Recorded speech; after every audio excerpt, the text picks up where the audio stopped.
Bonsoir à tous, bienvenue au CPP, le Café Presse Politique. Nous sommes en direct sur Radio M comme tous les mercredis. Merci de votre fidélité chaque semaine. Je souhaite la bienvenue à nos invités.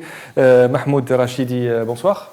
Bonsoir. Vous êtes le secrétaire général du PST, le Parti socialiste des travailleurs. Maître Zoubida Assoul, merci d'être avec nous, avocate et aussi présidente de l'UCP avec nous aujourd'hui. Merci. Hassan Qadi, journaliste, aussi merci d'être avec nous. Il faut que ça reste le café de la presse politique. Il faut qu'il y ait toujours un journaliste avec nous, évidemment. On commence cette émission, comme le veut la tradition, chaque semaine par l'image de la semaine. La question qu'on pose à nos invités pour savoir ce qui vous a marqué cette semaine. On commence avec vous, Zoubida Assoul. Qu'est-ce qui vous a marqué cette semaine? L'incarcération du journaliste Zredesh, quand même. Et puis le retour de la pénurie de l'eau au niveau des foyers des Algériens et des Algériennes. Mahmoud Rachidi, qu'est-ce qui vous a marqué cette semaine? En termes d'image dans le sens propre du terme, que j'ai vu ce matin, je crois, c'est l'image d'une maman, d'un détenu, qui probablement était dans un tribunal, et donc on a embarqué dans le fourgon de prisonniers, et elle était accroupie dans l'angle de la rue, sur un trottoir, pour essayer d'entrevoir dans le fourgon. C'était frappant. Mais sinon, bien entendu, le contexte est un contexte de crise sociale grave, sur le plan des pénuries, etc. Et pas seulement, bien sûr.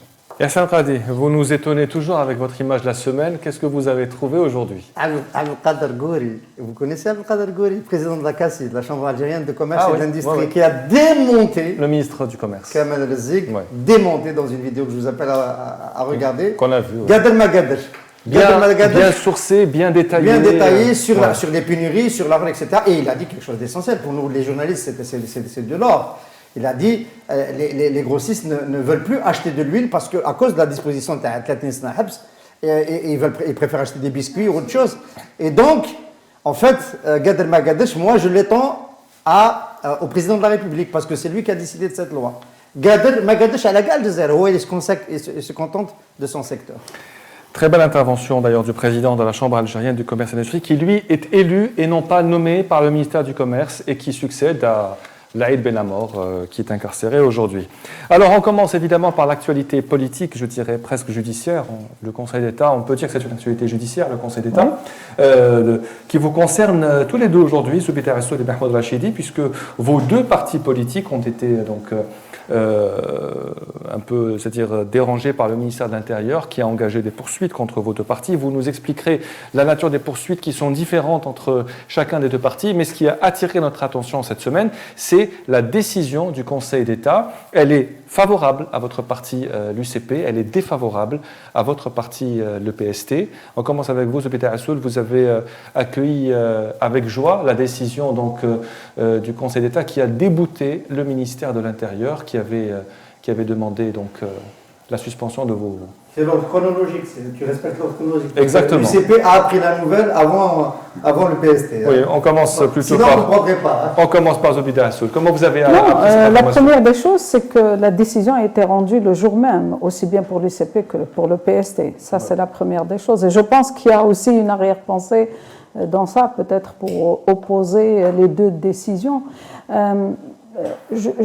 J'aimerais quand même revenir un peu sur l'historique de ces affaires-là, en tout cas en ce qui concerne l'UCP. C'est que, rappelez-vous, l'UCP, le 16 février 2021, avait fait une proposition d'organiser des élections présidentielles anticipées, comme le disait Hassan maintenant, Gader ma Gaderch. Donc, c'est impossible. Le statu quo est intenable pour le pays sur tous les plans, à la fois politique, économique, social et tout le reste. Donc, à partir de là, on commençait vraiment, disons, une certaine agressivité de la part des pouvoirs publics. Et avant qu'il y ait les deux procès contre l'UCP, l'un pour suspendre temporairement les activités, mais le deuxième que nous avons, heureusement pour nos amis du PST, il n'y a pas une action de demande de dissolution. Par contre, l'UCP, il a une action au fond de dissolution qui n'a pas été encore tranchée. Je ne peux pas dire qu'on a accueilli ça avec joie, sans triomphalisme ni autre chose. D'abord, on est dérangé parce qu'on ne comprend pas comment le PST a été suspendu de ses activités. On ne comprend pas. On attend de voir à travers les attendus et les motifs du Conseil d'État. Mais pour nous, sont vraiment triomphalisme parce que l'action de fond, qui est la demande de dissolution, est toujours pendante comme une épée de Damoclès sur la tête de l'UCP. Maintenant, l'historique, c'est que ça a commencé, rappelez-vous, quand l'injonction du DGSN contre ma personne, ils m'ont envoyé une dizaine de flics pour me prendre ma bagnole devant mon cabinet. J'ai déposé d'ailleurs un rapport à monsieur le bâtonnier, au bâtonnat auquel j'appartiens, le bâtonnier d'Alger. Ensuite, le jour même, il y a eu le fameux communiqué du ministère de l'Intérieur, comme si j'étais une narcotrafiquante, avec un communiqué qui a été publié sur tous les médias, publics et privés, comme quoi le ministère de l'Intérieur me somme d'arrêter les activités, faute de quoi, disons, j'assumerai les responsabilités. Suite à cela, bien sûr, on a eu la mise en demeure du ministère de l'Intérieur le 25 mars 2021.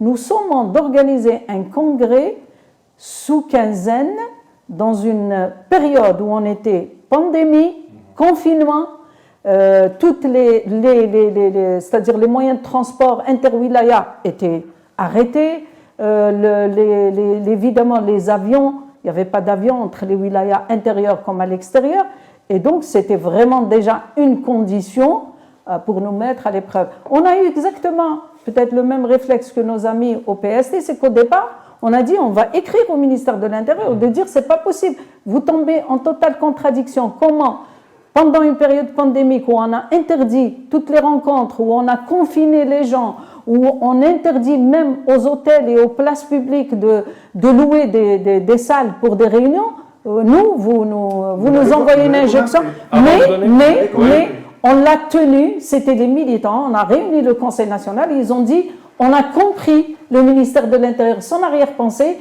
on va relever le défi, on a demandé des salles, elles nous ont été refusées parce qu'il y avait une interdiction qui avait été envoyée à tout le monde, et donc on a relevé le défi par une décision du Conseil, on a dit, on va tenir quand même notre congrès. Nous l'avons tenu le 10 avril, nous avons tenu une conférence de presse le 11 avril, et nous avons envoyé au ministère de l'Intérieur tous les documents qui prouvent qu'on a tenu, qu'on a répondu à l'injonction. Et c'est pourquoi le ministère de l'Intérieur, je pense que le Conseil d'État a considéré, à travers les documents qu'on a déposés, qu'il n'y avait pas d'argument pour suspendre Mahmoud les Rachidi, activités du parti. au PST, vous avez eu moins de chance puisque le Conseil d'État a rendu une décision défavorable en se prononçant pour l'arrêt des activités du parti et la fermeture des locaux. Est-ce que vous vous y attendiez, surtout venant d'une juridiction, et vous ne pouvez pas faire appel aujourd'hui? Vous ne pouvez pas contester cette décision? On ne s'y attendait pas forcément, parce que fondamentalement, le dossier qu'on a transmis au Conseil de l'État par le biais de notre avocat, c'est-à-dire il est indiscutable. Parce que là, on est devant un déni, disons, qui confirme cette problématique de l'indépendance de la justice, etc. dans notre pays, on le dit clairement. Dans notre cas, il y a une injonction pour retenir un congrès, qu'on aurait été donc en retard pour l'organisation du congrès. Nous, on avait fait un congrès. La coïncidence historique a voulu qu'on fasse un congrès le 22 février 2019, c'est-à-dire premier vendredi du Hirak. Et d'ailleurs, on a suspendu pendant un moment pour voir les événements. Et ensuite, c'est-à-dire, on a décidé à l'époque que c'est un congrès pour nous. On ne va pas transmettre au moment où le peuple est dans la rue en train de demander au système de dégager.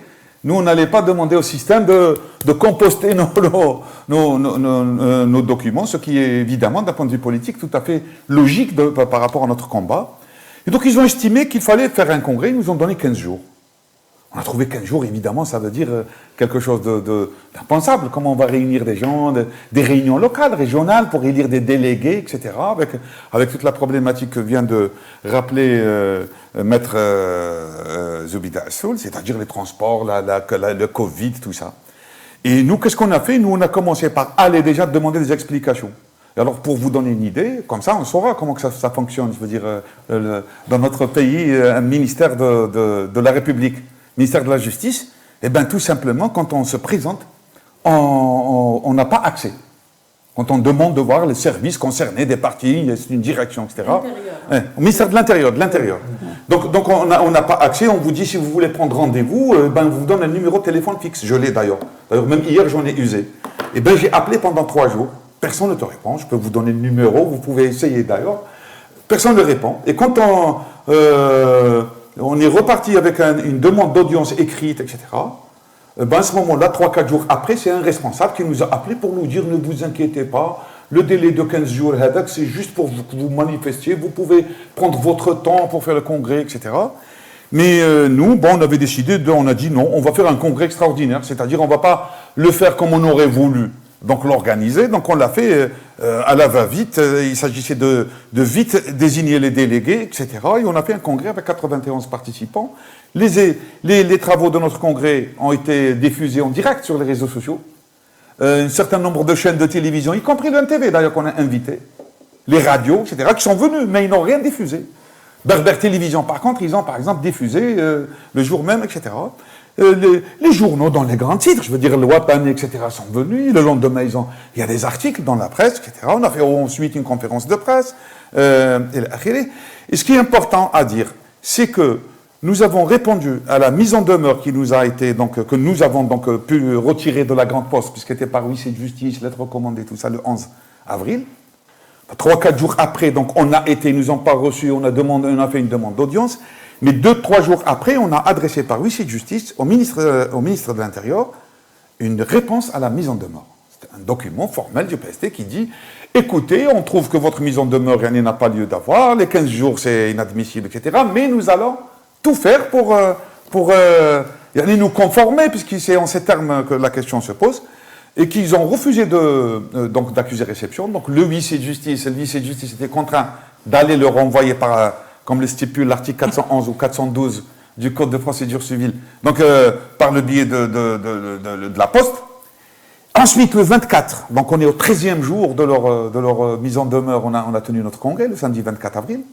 Le lendemain, le 25, on est au 14e jour, on a transmis le dossier avec la nouvelle direction, c'est-à-dire les documents qu'ils ont exigés, par le biais aussi d'un huissier de justice. Ils ont refusé aussi d'accuser réception, et donc le jour même, le huissier de justice a été aussi envoyé les documents de notre congrès avec les noms de la nouvelle direction, le PV, les délégués, tout ça, etc., par voie postale, qu'ils ont aussi apparemment, en tout cas, nous on a le PV de l'huissier de justice, avec les dates, etc. Le PV de l'huissier de justice est réputé, je veux dire, irréfutable sauf pour faux, donc ils n'ont qu'à attaquer ces documents. Donc nous, on a tout fait dans les délais. Par contre, eux, et je tiens à rappeler ça, c'est que la plainte, ou comment on peut appeler ça, l'action qui a été donc enregistrée au Conseil de l'État, elle est datée, puisqu'il y a le cachet du Conseil de l'État dessus, le 26 avril, qui était le 14e jour de leur mise en demeure. C'est-à-dire qu'ils n'ont même pas respecté, en quelque sorte, donc avant l'expiration des 15 jours. Et ça, c'est des faits vérifiables, etc., qu'on peut voir. On a le dossier. Nous reviendrons sur ça. J'imagine que tu as vu l'arbitre Flakaf, les siffles à la fin du match, la 86e. Ouais. Tunisie-Mali. Hassan Khadi, quand on voit ces deux scénarios, UCP-PST, on se réjouit pour l'UCP, pas pour le PST. Comment on peut expliquer cette différence de décision pour deux partis politiques qui sont tous les deux dans la même mouvance démocratique?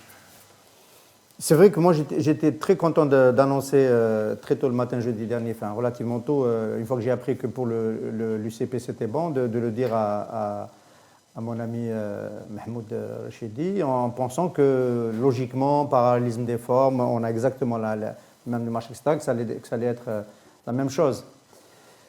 Il y avait Mohsen Blabas, je pense que tu vas en dire un mot dans un moment, la veille chez nous dans le Café Presse Politique, qui nous avait dit qu'il était un peu sceptique parce qu'une fois qu'ils ont engagé une procédure contre le RCD, qui est un peu similaire, ils vont avoir du mal le Conseil d'État va avoir du mal à débouter le ministère de l'Intérieur sur les deux actions engagées. Et donc, quelque part, j'avais gardé ça en tête, et je pense en fait qu'ils ont fait un choix, après, je ne sais pas sur quels critères, mais de montrer que c'est des procédures qui peuvent aller au bout, et afin que la pression fonctionne aussi sur le RCD, pour montrer aux autres, et en même temps dire que ce n'est pas systématique, que le Conseil d'État a une relative autonomie. Mais bon, Burhan Daïf, je le dis comme ça, parce que je pense que, bon, on n'arrive pas à lire en fait ce qu'ils vont, sauf la démarche globale. Ça, c'est autre chose. Zubeda Je peux pas lire parce que regardez, c'est en même temps la procédure qui a été entamée contre à la fois l'UCP et le PST, mais le PST, il n'a pas été actionné pour sa dissolution. Vous voyez comment il crée il y a toujours cette malice de toujours essayer de semer le doute, de semer un peu le trouble. Et donc, on a du mal à lire, effectivement, avoir une lecture tout à fait objective des événements. Vous vous êtes réjoui de la décision du Conseil d'État. Est-ce que le Conseil d'État est Non, on ne s'est pas indépendant? réjoui. Nous, tant que l'action de dissolution du parti n'a pas été encore tranchée de la part du Conseil d'État, elle est toujours en cours. Donc on ne peut pas se réjouir. Mais vous vous êtes réjoui de la première décision. Oui, évidemment. C'est quelque chose de positif pour nous. On ne va pas dire le contraire. Il cherche des raisons de se réjouir un peu partout en ce moment, on n'en trouve pas. Non, mais la question que je veux poser aujourd'hui, oui. le Conseil d'État est-il autonome dans ses décisions ou est-ce que c'est une décision politique, le fait de débouter le ministère de l'Intérieur? Non, écoutez, la première des choses, c'est que des actions de ce genre qui concernent les activités des partis politiques de l'opposition, ce n'est jamais des affaires purement judiciaires. Ça serait vraiment de la naïveté de croire que c'est une affaire judiciaire. De la part surtout d'un ministère qui, lui, n'a jamais respecté la loi, y compris la loi sur les partis politiques. Parce que la loi sur les partis politiques fait obligation au ministère de l'Intérieur. Chaque fois qu'on lui envoie des documents, il est obligé de nous donner un récépissé, de nous accuser réception, chose qu'il n'a jamais faite. Depuis qu'il y a eu les partis politiques, il n'y a jamais eu cela. Donc, ça, c'est une chose. La deuxième des choses, c'est qu'on l'a dit, on l'a vu, en tout cas, depuis longtemps, et surtout depuis les 2 dernières années et demie, depuis qu'il y a le Hirak, on a bien vu que la justice a été quand même instrumentalisée outrageusement, aussi bien la justice que les services de sécurité, pour essayer de régler des problèmes politiques dans la vision du pouvoir. Donc, on ne peut pas dissocier, on ne peut pas dire aujourd'hui que la justice est vraiment une justice indépendante qui va dire le droit, qui est totalement indépendante du pouvoir politique. Ça, c'est une contre-vérité, il faut être honnête. Ceci dit, ça n'empêche pas que parfois, il y ait des magistrats qui ont une conscience, qui ont une certaine indépendance, et vous estimez que dans qui votre peuvent cas, dire le droit. Et vous estimez que dans votre cas, c'est un magistrat qui a décidé Je n'en par sais, il lui-même? faudrait que je vois les attendus. Même aussi bien pour la décision de l'UCP que le PST, on attend de voir les attendus, c'est-à-dire les motifs pour lesquels ils ont débouté le ministère de l'Intérieur, même si nous, on considère qu'on a présenté tous les documents, mais quand j'entends aussi Mahmoud dire que tous les documents ont été présentés aussi par le PST, il y a quelque chose qui ne va pas. Maître Assoul dit que tous les documents ont été présentés. Vos deux partis font partie quasiment de la même entité, la même mouvance démocratique. Est-ce qu'il y a une politique de 2 poids 2 mesures qui a été appliquée par le Conseil d'État? Je ne sais pas.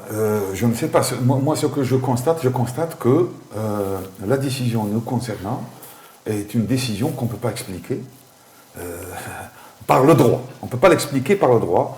Et de ce point de vue, pour nous, le magistrat en question n'a pas dit le droit. Parce que s'il aurait dit le droit, alors il dit non, j'ai les documents qu'il faut pour prouver le contraire les demandes du ministère deviennent infondées, etc. Donc, bon. Donc nous sommes dans un cas de figure un peu différent. En effet, comme le disait Madame Assoul, c'est-à-dire on va avoir les documents judiciaires, les arrêts, c'est ça, c'est les arrêts oui. Du Conseil de l'État pour examiner les attendus, sur quelle base ils ont. Bon.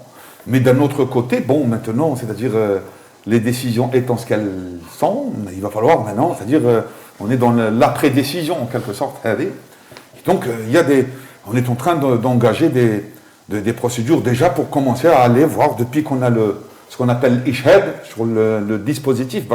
On a un document, parce que jeudi on n'avait que l'information verbale, disons. Là donc on va s'adresser au ministre de l'Intérieur pour demander notre suspension temporaire, c'est quoi temporaire? En attendant quoi? Et puis qu'est-ce qu'il y a lieu de faire pour lever cette suspension surtout? Parce que c'est une entrave grave au multipartisme et grave aux libertés démocratiques. Et en fait, c'est-à-dire ils peuvent sonder en promulguant une telle décision de justice. C'est le PST, bien entendu, qui est la visée, parce qu'à ma connaissance, depuis les années 90, On n'a pas vu une telle décision par rapport au parti politique et la dissolution du FIS et ensuite, bon, je ne sais pas. C'est-à-dire là, le PST, il est suspendu, c'est gravissime. Et ça veut dire, attention, ça veut dire aussi que les libertés politiques, les libertés syndicales, etc. sont menacées. C'est une pression, je veux dire aussi pour les autres. Nous, en tout cas, pour finir, nous, c'est ce qu'on a décidé. Donc les 2-3 jours, on va essayer de prendre rendez-vous. On espère que le ministère de l'Intérieur nous permet quand même de rencontrer les responsables des partis politiques, la direction des partis politiques en moins, si ce n'est le secrétaire général ou le ministre lui-même, pour leur dire, écoutez, qu'est-ce que vous voulez maintenant? Est-ce que vous voulez qu'on refasse notre congrès? Vous voulez qu'on transmette les documents de nouveau? Vous voulez quoi exactement? Évidemment dans le cadre de la loi, même si la loi, je le répète, c'est-à-dire la loi qui permet au ministre de l'Intérieur de surveiller mon congrès quand je le fais pas, etc., c'est une loi que nous combattons. Nous sommes obligés de s'organiser dans le cadre de ces lois de fait, mais en réalité, on est contre ces lois, pas seulement cette loi, mais je veux dire, beaucoup de lois sont à changer. C'est pourquoi le peuple algérien, d'ailleurs, est sorti par millions dans les rues, ce qu'on appelle le mouvement de Hirak populaire, etc., pour changer les choses. Il a commencé par ces lois scélérates. Oui, moi je pense qu'en réfléchissant un petit peu, évidemment, les partis qui sont ciblés, il faut rappeler que le MDS, le porte-parole national du MDS, coordinateur, est en prison. Il a été lourdement condamné. On espère qu'il sera relaxé en appel et on y travaille. On peut penser à une focalisation sur le pôle de l'alternative démocratique, le PAD dont font partie le PST et l'UCP. Mais derrière, on est obligé de réfléchir un petit peu à cette démarche-là. Évidemment, il y a une atteinte aux libertés. Mais moi, je pense qu'il y a une atteinte en particulier à la liberté de se réunir et de s'organiser. C'est-à-dire qu'en fait, au fond, et la dernière interpellation, notification, le RCD vient le confirmer en réalité. Ils en demeurent. Il y a, contrairement à ce que disent beaucoup d'acteurs, le Hirak incapable de s'organiser, qui n'a jamais réfléchi à cela, etc., etc., en fait, c'est tout à fait l'inverse. C'est toutes les velléités d'organisation du Hirak qui ont été combattues et combattues partout où elles se trouvaient. Il ne faut pas oublier que le Raj a été dissous, il ne faut pas l'oublier. Justement parce qu'il offrait un cadre où les initiatives pouvaient s'organiser, étant lui-même un acteur du Hirak. Et ce qu'il y a de commun entre ces partis-là, pour moi, ce sont des partis qui sont ouverts sur ce qu'a apporté de nouveau le Hirak. Au siège du PST, il y avait la naissance du comité pour la libération des détenus. Les étudiants faisaient des points, se réunissaient, il y avait des associations qui passaient. Au siège de l'UCP, il était ouvert, il a été déjà ouvert au temps de Mouattana. Il était ouvert sur les nouveaux acteurs du Hirak pour réfléchir à des solutions. En général, c'est faire des propositions, c'est sortir avec des textes, c'est toujours constructif. C'est la même chose pour le MDS. Le siège du MDS a été l'occasion de conférences de presse, etc. Et puis aujourd'hui, le contenu de ces luttes et l'objet des réunions a évolué. C'est pour lutter contre la répression. Et on ne veut pas laisser, y compris le front de lutte contre la répression, se mettre en place.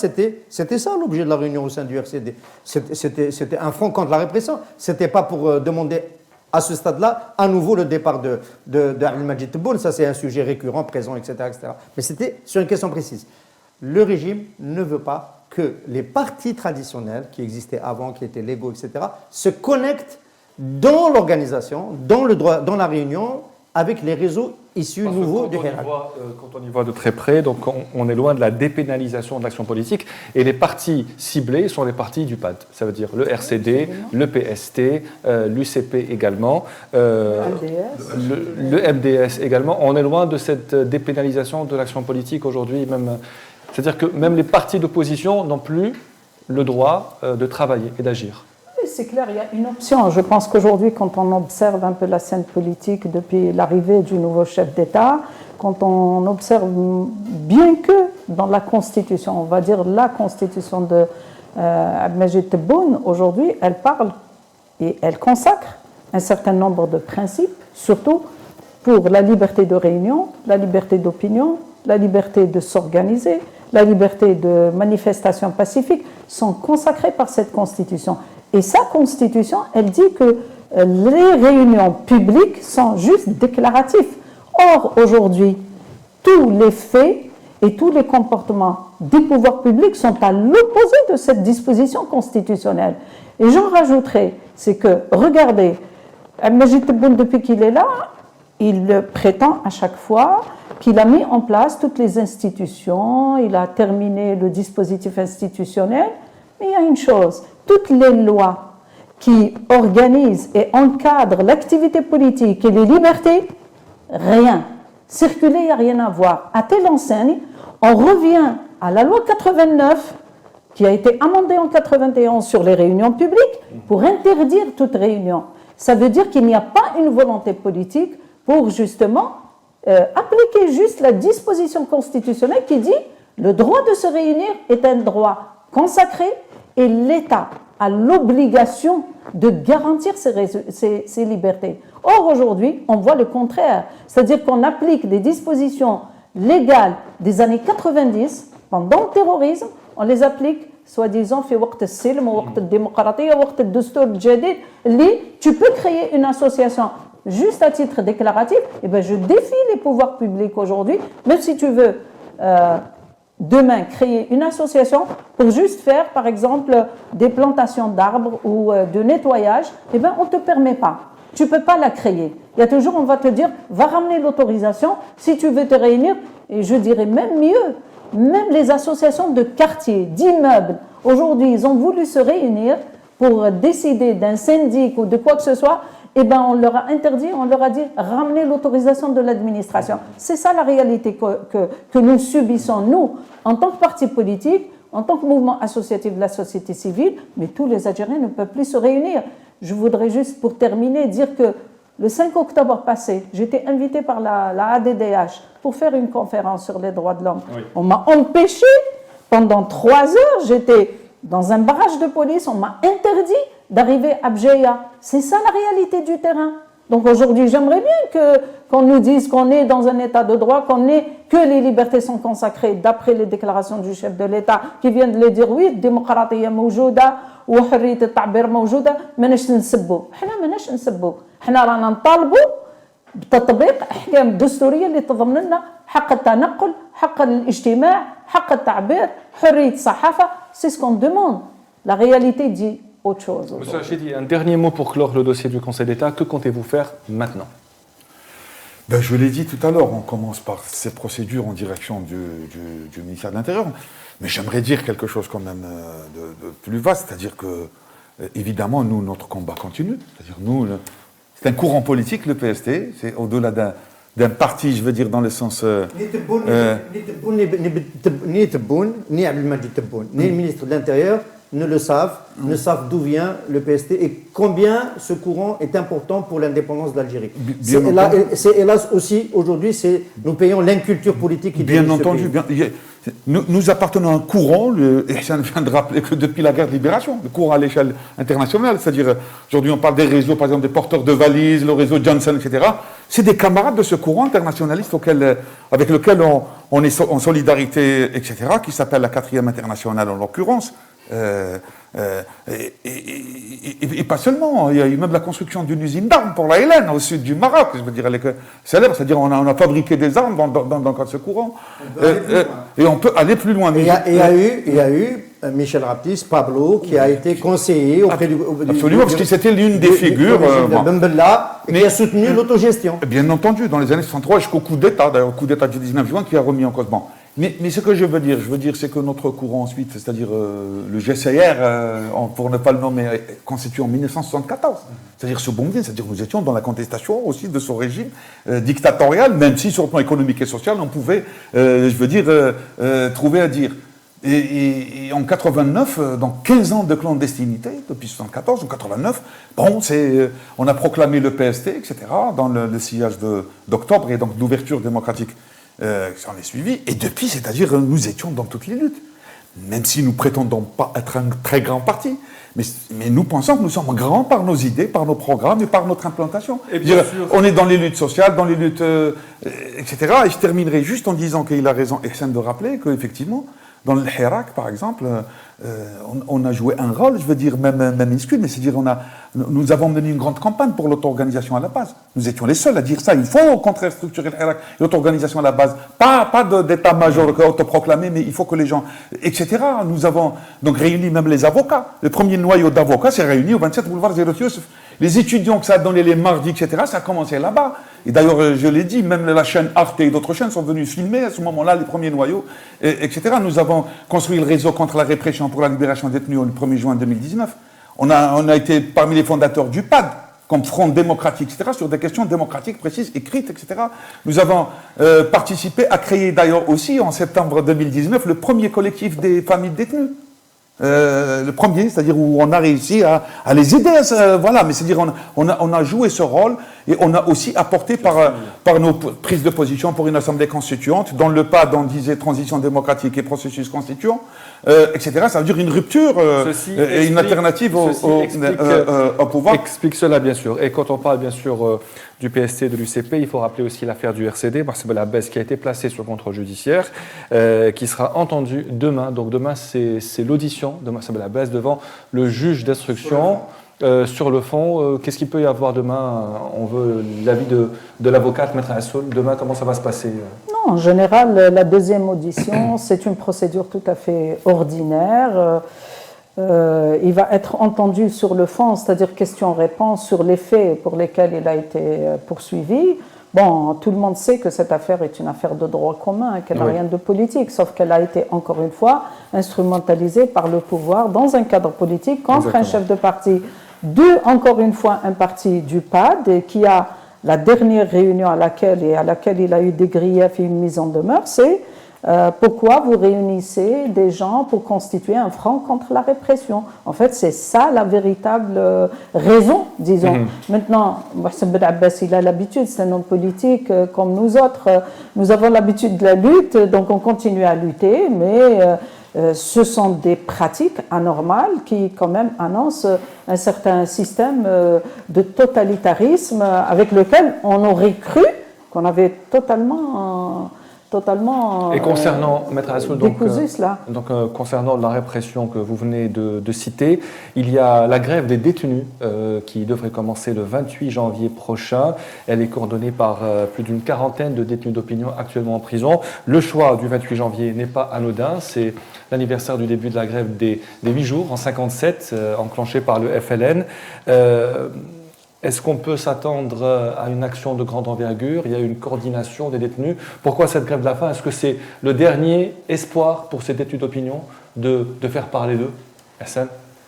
Le dernier, j'espère pas que ce soit le dernier. Moi, j'ai toujours été réticent. Moi, j'ai conduit une grève de la faim quand j'étais détenu avec mes camarades, les 21 autres détenus du printemps 1981. C'est toujours à double tranchant. Il faut toujours savoir se donner des échéances, à quel moment on arrête et bien négocier le momentum. Parce que ça peut, à la même période, en 81, il y avait les détenus de l'IRA qui avaient fait une grève de la faim. Bobby Sant et les 7 premiers ou 5 premiers sont morts. Le premier était Bobby Sant. C'est quand même quelque chose de délicat. C'est terrible.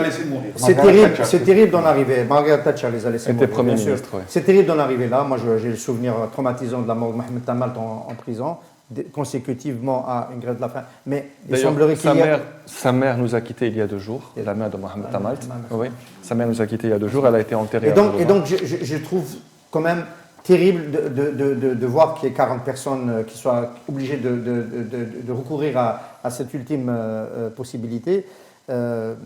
Voilà.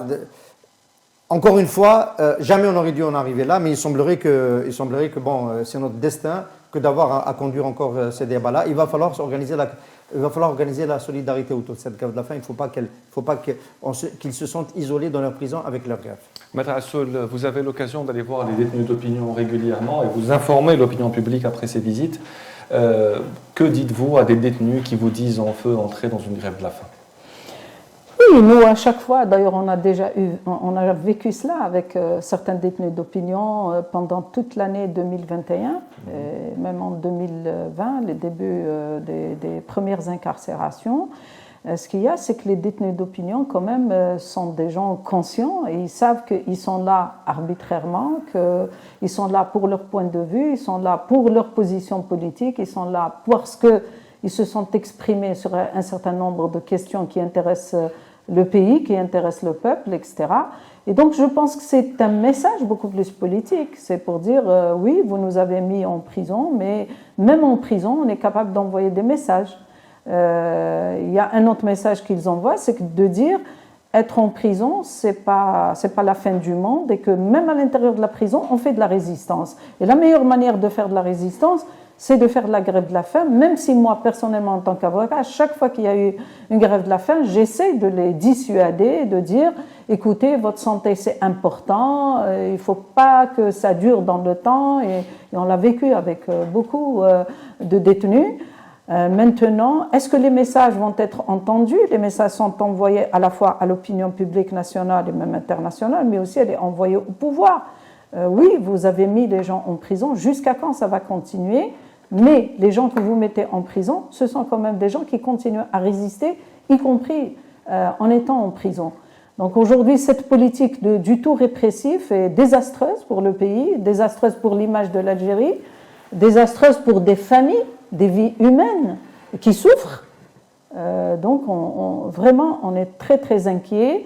On aimerait que cette grève de la faim ne dure pas trop longtemps parce que déjà les conditions d'incarcération ne sont pas au top. Alors encore une grève de la faim, je pense que c'est pas... Il faut rappeler que les détenus sont privés de coups-fins depuis Oui, presque 2 ans.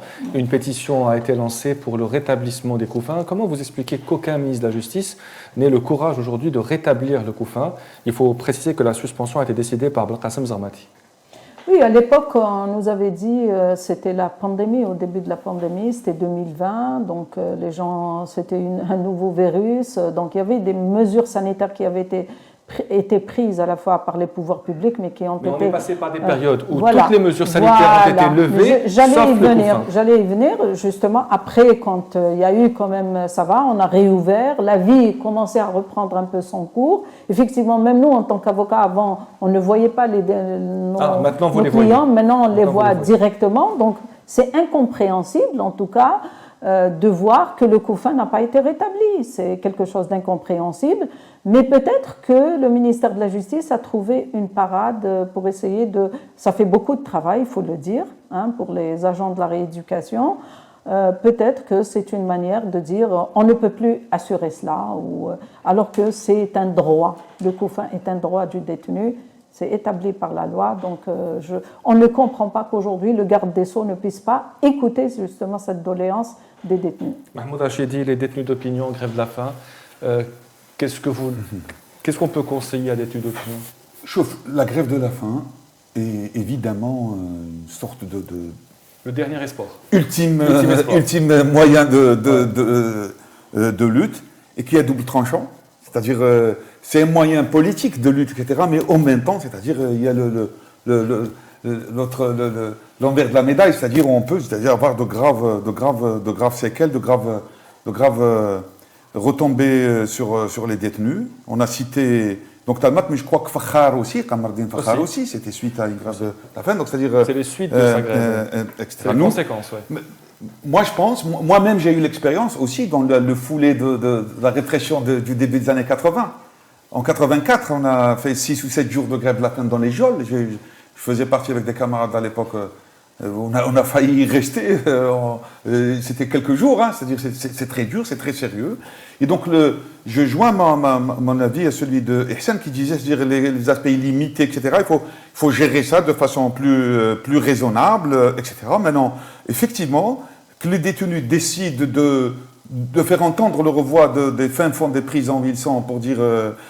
mais au-delà de ça, on vient d'évoquer la question du coup-fin. Bien sûr, il y a des droits des détenus, c'est élémentaire, c'est la moindre des choses. Il y a même des conventions, des trucs internationaux sur ces droits de prisonniers, etc., etc.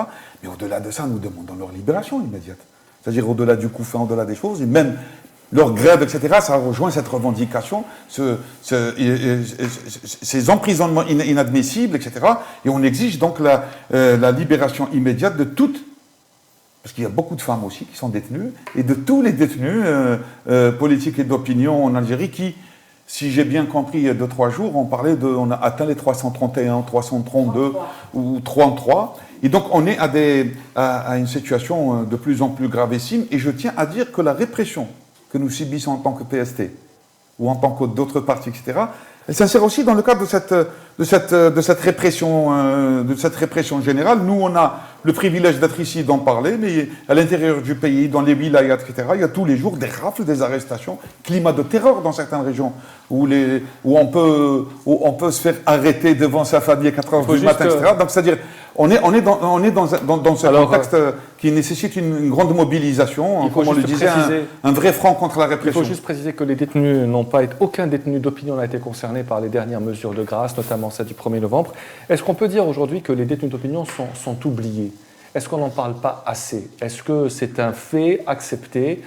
Plus de 300 détenus d'opinion et les gens ne bougent pas. Est-ce que vous avez l'impression qu'on les a oubliés ou délaissés? Ce qui pourrait expliquer la décision de la grève de la faim. Non, oublié. Je pense que tout ce qui se passe dehors n'arrive pas toujours à l'intérieur de la prison. Je pense que le niveau de solidarité, évidemment, a baissé. Du temps où Khaled Al-Nil était en prison, on faisait des piquets jusqu'à devant la prison d'Orléans, un piquet tous les lundis devant la maison de la presse, enfin à l'intérieur ou devant la porte, et ainsi de suite. Ceux qui étaient présentés au tribunal, il y avait toujours des piquets le jour de la présentation devant le tribunal. Donc il y a quand même, devant la prison, quand il y avait une libération, donc les autres savaient qu'il y avait du monde qui était venu quand quelqu'un sort. Oui, ce n'est pas le même niveau de mobilisation, donc le sentiment peut exister qu'ils sont moins soutenus, pas oubliés, mais moins soutenus, ça c'est clair. Mais en même temps, je pense que l'essentiel de ce que fait aujourd'hui la classe politique et les élites militantes, c'est la lutte contre la répression. Il n'y a plus beaucoup de discussions sur la feuille de route de transition, comment tout ça a été un peu mis de côté, j'imagine momentanément, pour se consacrer essentiellement à la lutte contre la répression. Et donc, on ne peut pas dire qu'il soit oublié. Merci, Maître Assoul, d'avoir mentionné le cas de Abdelkrim Zrilich, qui, depuis avant-hier, est le 4e journaliste incarcéré en Algérie, accusé d'appartenance à groupe terroriste, en l'occurrence Rached, alors que tout le monde qui connaît Abdelkrim Zrilich sait ce qu'il pense de la mouvance islamiste en Algérie.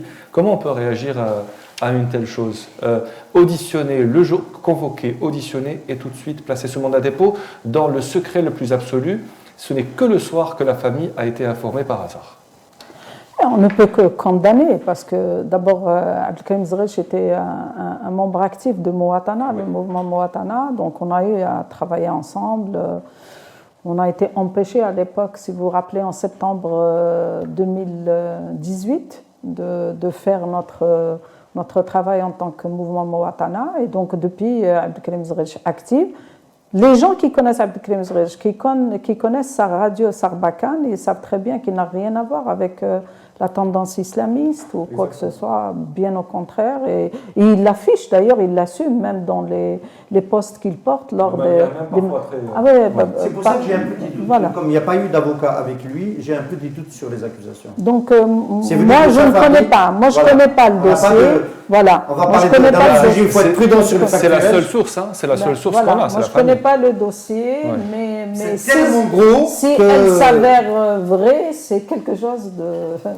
Bon, cela dit, on a essayé de faire la même chose avec Chouicha, avec Abdel Chouicha à Oran. Hein. Oui, non, mais c'est pour ça que je dis, celui qui suit les activités de Abdelkrim Zrilich, ses écrits, ses publications, il ne peut pas accepter ni comprendre qu'on puisse l'accuser d'appartenir à un groupe terroriste. Voilà ce qu'on peut dire.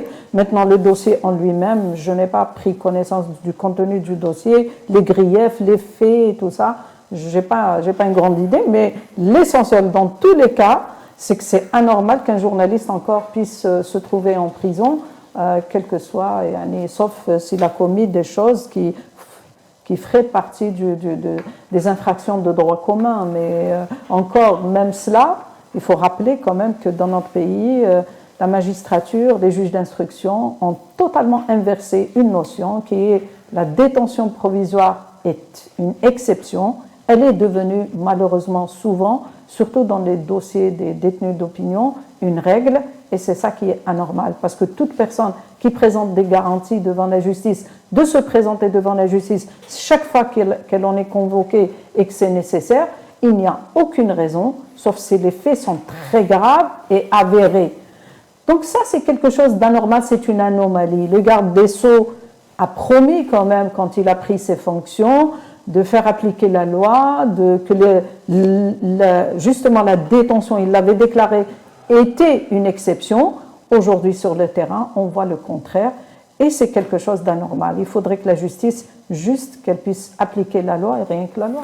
Abdelkrim Zrilech, qui est donc le 4e journaliste incarcéré en Algérie avec Mohamed Moulouch, Hassan Bourras et Merzouk Touati. Aucun procès en vue pour Hassan Bourras et Mohamed Moulouch pour le moment, mais le procès en appel de Merzouk Touati a été fixé au 9 février à la cour de Rabdaya. Il a été condamné à 1 an de prison. À ce sujet, j'aimerais rebondir aussi, c'est-à-dire on oublie d'autres cas, même s'ils ne sont pas sous le mandat dépôt, mais c'est-à-dire qui ont été rappelés à l'ordre, parfois ils ont été convoqués, etc., comme Nesseroche. On en a parlé, on en a déjà parlé. C'est-à-dire à Constantine. Oui. Et on lui reproche, je veux dire, d'avoir écrit un commentaire dans le Watan, c'est-à-dire un édito dans le Watan, où il parlait de leçons chiliennes, et effectivement, une leçon chilienne, c'est-à-dire, paradoxalement, il faut en parler d'ailleurs beaucoup comme exemple de lutte, etc., où il y a une assemblée constituante, où il y a, etc. Et donc, c'est-à-dire là, on est face à une situation où, c'est-à-dire quand on bâillonnait les journalistes et la presse, etc., c'est interdire aussi, c'est-à-dire la possibilité d'un bastion, c'est-à-dire la presse est un bastion dans le contexte que nous sommes, en plus des avocats qui défendent les détenus, etc. Il y a des journalistes donc indépendants, libres, etc., qui expriment leur point de vue. Et là, on est face à une situation gravissime. Sur les accusations Rachid, etc., j'aimerais dire un mot, et ça c'est nos amis du RCD qui le disent, qui l'ont même, je crois, ils ont rendu public dans quelques communiqués de leur parti, où il y a des militants du RCD localement, je crois Constantin je l'ai fait ailleurs, etc., où parfois ils sont accusés de Rachid, parfois ils sont accusés du MAC. Autrement dit, c'est-à-dire on peut être Rachid et le MAC et le RCD en même temps, quelque chose quand même, je veux dire,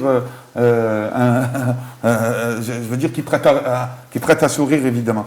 Et effectivement, c'est-à-dire on condamne évidemment toutes ces poursuites contre les journalistes, etc. Et on exige leur libération au même titre que tous les autres détenus politiques et d'opinion. Merci Mahmoud Hachidi. L'autre sujet de la semaine, évidemment, ce sont ces révélations qui ont été faites sur les réseaux sociaux, notamment sur des planifications d'attentats ou d'actes contre des hommes politiques, des journalistes, des hommes importants, notamment de l'opposition. Vous teniez à en parler aujourd'hui, Hassan Qadi, parce que vous considérez que le sujet est assez sérieux et assez important pour le prendre en considération.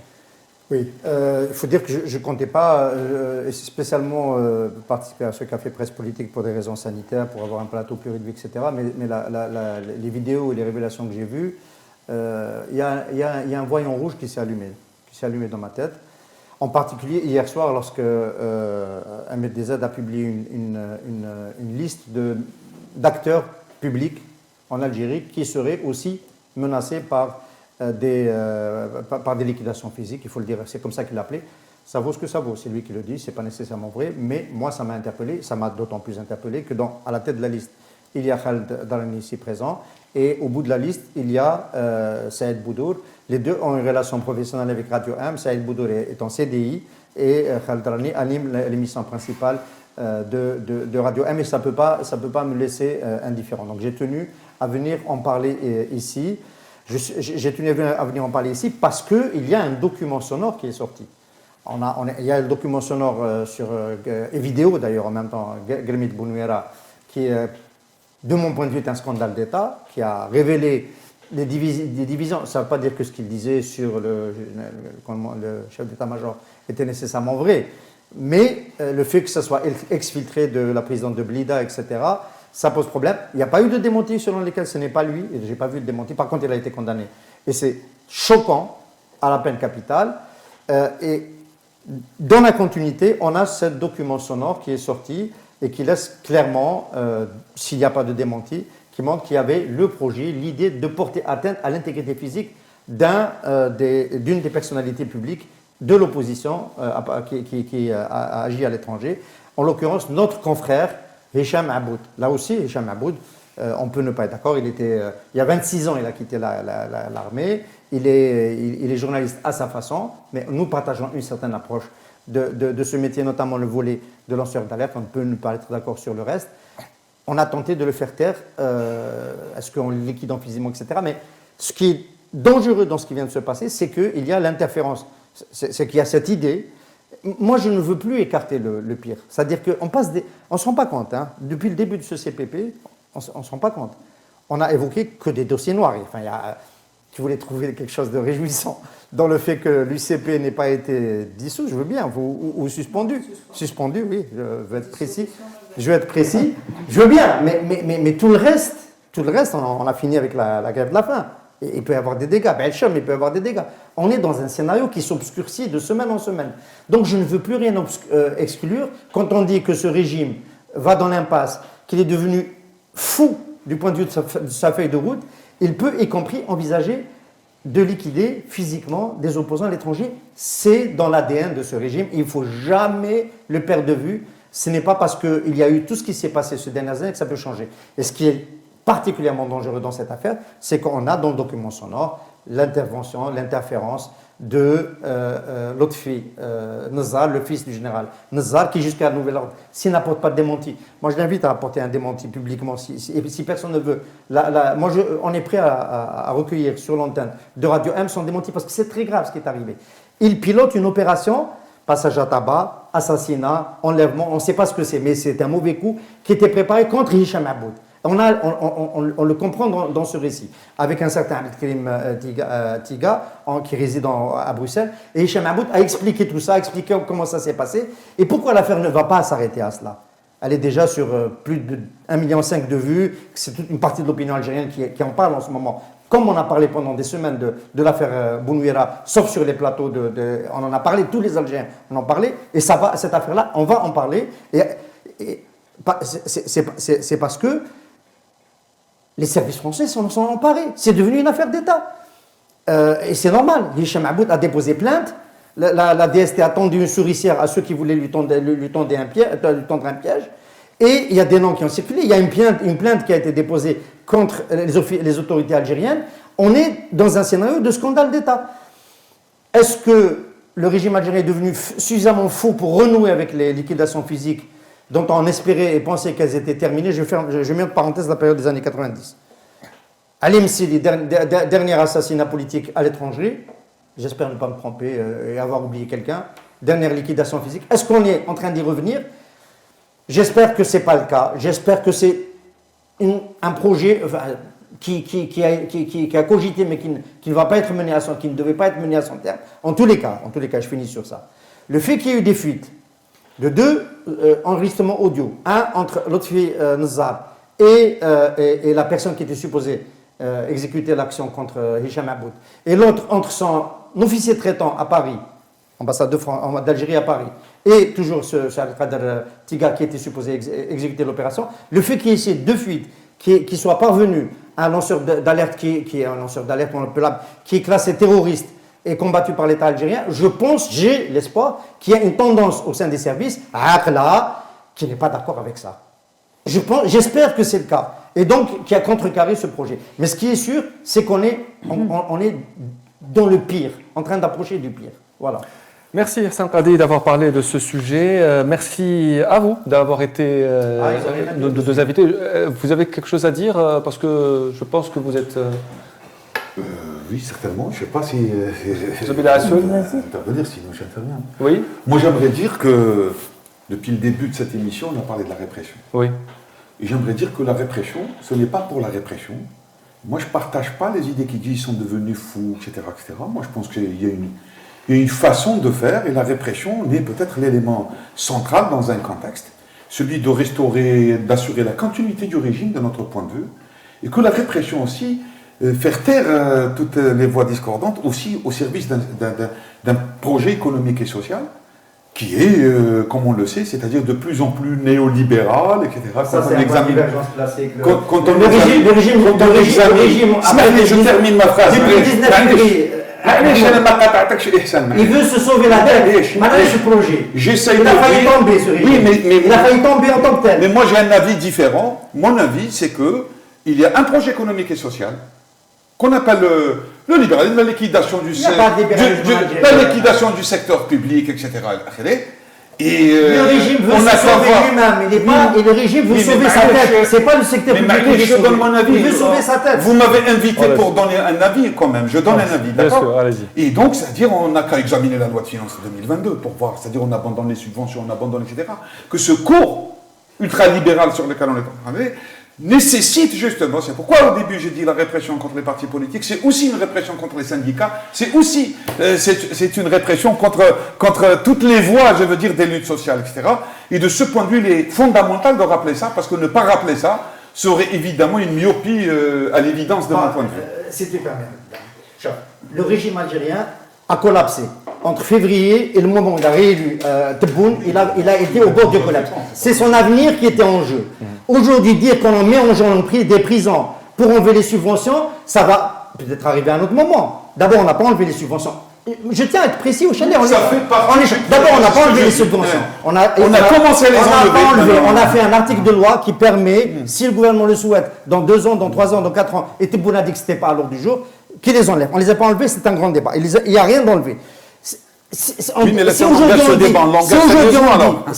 on dit que la répression, c'est pour passer un projet ultralibéral, et ce n'est pas pour sauver les militaires qui tiennent ce pays et maintenir le système, je pense qu'on est en train de désarmer le front politique. Non, j'ai commencé par dire la continuité du régime, et j'ai Le commencé... régime réprime Mais il pour y se a un maintenir. projet économique et Le social. régime Le régime, il a un projet le économique et régime social. réprime pour se maintenir. C'est quoi son projet économique et social? Si pour se C'est quoi maintenir, son projet si pour économique se et social? maintenir, il doit revenir comme l'Albanie, il reviendra Non. comme l'Albanie. Non, Mais il se bat pour se maintenir. examiner les lois qui sont en train de pendre sur le plan économique et social, quand même. Il ne faut pas être c'est myope, noté. Ehsan. Ça, c'est noté aussi. Maître Hassoun, vous avez la chance d'avoir le mot de la fin pour apporter un peu de sagesse à la fin du débat. On est sage. Une réaction. C'est Ehsan qui s'est enflammé. Je pense Une réaction. qu'aujourd'hui, on peut, à travers les comportements et les différentes décisions qui sont prises sur le plan politique, on peut voir clairement qu'il y a une option vers la fermeture, ce qu'il appelle le chef de l'État, قوة الدولة. قوة الدولة, pour moi, c'est le Doula qui peut garantir aux citoyens une bonne éducation, un bon système de santé, une économie prospère, un aménagement du territoire, une université prospère. C'est pas la répression. Donc l'option aujourd'hui, moi je pense que l'option du tout répressif est carrément une orientation, non, je dirais pas une orientation oui, mais c'est une preuve de l'incompétence de ce pouvoir d'apporter les solutions aux problématiques du pays. J'ai juste envie de ne pas oublier les avocats qui ont défendu l'UCP, de leur rendre hommage et de les remercier pour le travail qu'ils ont fait. Merci Zubida Hassoun, merci Mahmoud Merci pour l'invitation. Rachidi, merci Hassan Qadi. À la fin de chaque émission, évidemment, une pensée pour tous les détenus d'opinion injustement incarcérés, sans exception, et en particulier les 4 journalistes, Mohamed Mouloud, Hassan Bourras, Merzouk Touati et Abdelkrim Zghilesh. Et comme à la fin de chaque émission, également une pensée solidaire aux 2 journalistes marocains toujours en détention, Omar Radi et Slimane Raissouni. Prochain procès de Slimane Raissouni, ça sera le 31 janvier prochain. Merci pour votre fidélité et à mercredi. Bien s'entendre.